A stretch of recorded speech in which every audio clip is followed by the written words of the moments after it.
हर हर गंगे की मैं हर जगह वो शेयर करूंगी, डेफिनेटली करूंगी। ये हमारे भोजपुरी के लिए गर्व की बात होगी ना। नमस्कार दोस्तों, स्वागत है आप सभी को मेरे YouTube चैनल में। पहली बार अक्षरा सिंह ने पवन सिंह का फिल्म हर हर गंगे का प्रमोशन करते हुए नजर आई। जल्द ही फिल्म आने वाली है। देखिए अक्षरा सिंह ने क्या बोला कुछ फिल्म के बारे में। हर हर गंगे की मैं हर जगह वो शेयर करूंगी, डेफिनेटली करूंगी। ये हमारे भोजपुरी के लिए गर्व की बात होगी ना।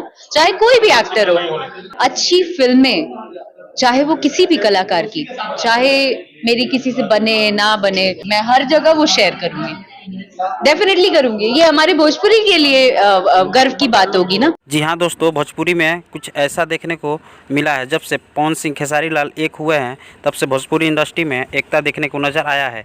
लेकिन अक्षरा सिंह को पवन सिंह से नहीं बनता है, तभी अक्षरा सिंह ने बोला है भोजपुरी के लिए फिल्म का प्रमोशन करूंगी। तो चलिए दोस्तों, आप सभी को क्या कुछ कहना है कमेंट बॉक्स में जाकर अपना राय दीजिए और वीडियो को ज़्यादा से ज़्यादा शेयर कीजिए ताकि सभी लोगों को